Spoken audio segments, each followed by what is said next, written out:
nous allons passer à notre base de données qui était déjà créée dans les leçons précédentes. Voilà, donc il s'ouvre avec un formulaire de navigation.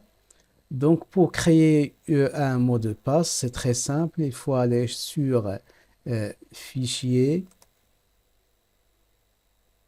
ensuite sur Information, pardon, sur Information, et ensuite chiffrer avec un mot de passe. Donc, nous allons créer ce qu'on appelle un mot de passe. Donc, vous devez ouvrir la base de données en mode exclusif. Oui, donc je vais fermer la base de données et la réouvrir en mode exclusif. Pour ouvrir une base de données en mode exclusif, il suffit de cliquer, d'appuyer sur Shift et de double-cliquer en même temps sur la base de données qui s'ouvre en mode exclusif. Ou bien, il y a une autre technique, donc je ferme la base de données.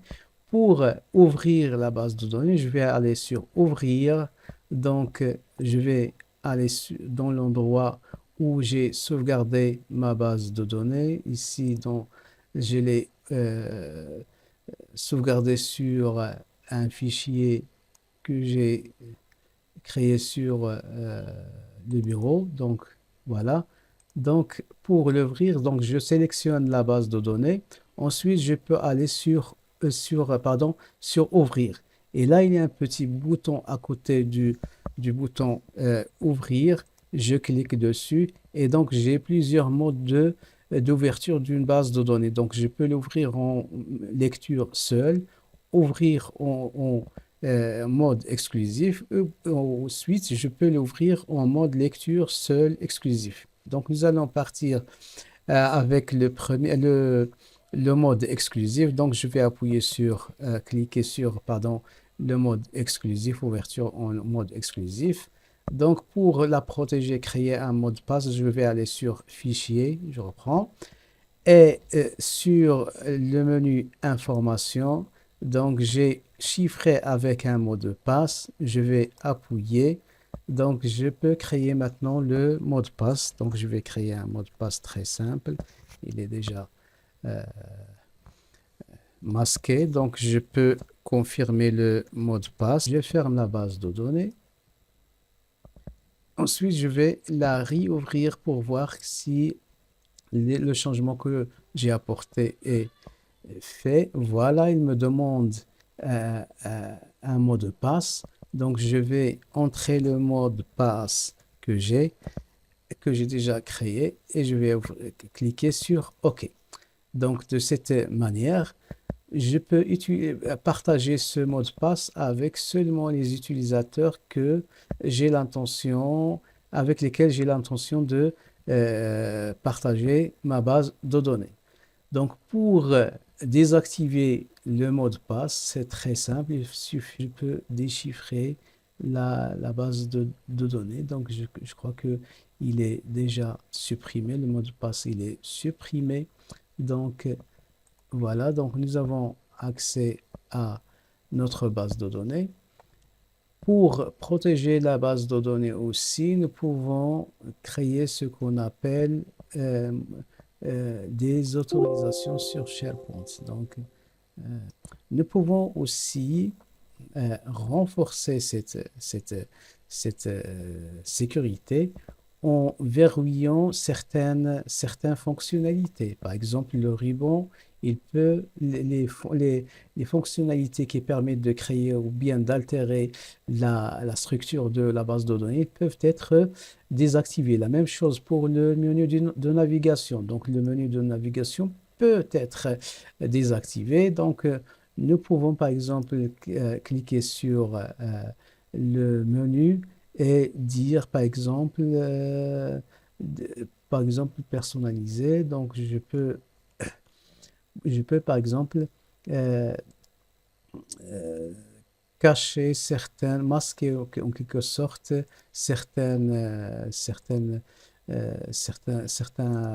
objets de la base de données. D'aller sur Fichier, option.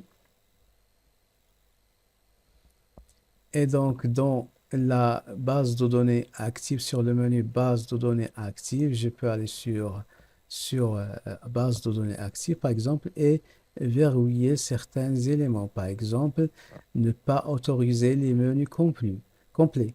Par exemple, les menus contextuels, c'est-à-dire que l'utilisateur ne peut pas appuyer faire un clic droit sur la base. Et là, je vais désactiver le volet de navigation. Donc, je peux aussi modifier euh, euh, les, les menus complets. Je peux aussi désactiver les menus contextuels, c'est-à-dire qu'il ne peut pas appuyer sur faire un clic droit et ouvrir des options pour créer ou supprimer certains objets de la base de données. Voilà. Et donc, je vais appuyer sur OK. Donc, je vais fermer la base de données. Donc, sauvegarder. Je vais fermer la base de données pour l'ouvrir à nouveau. Donc, pour l'ouvrir, je vais aller sur Ouvrir. Je vais naviguer vers le dossier de sauvegarde sur le bureau. Donc, je peux aller sur mes bases de données. Je vais aller sur Ouvrir en mode lecture seule.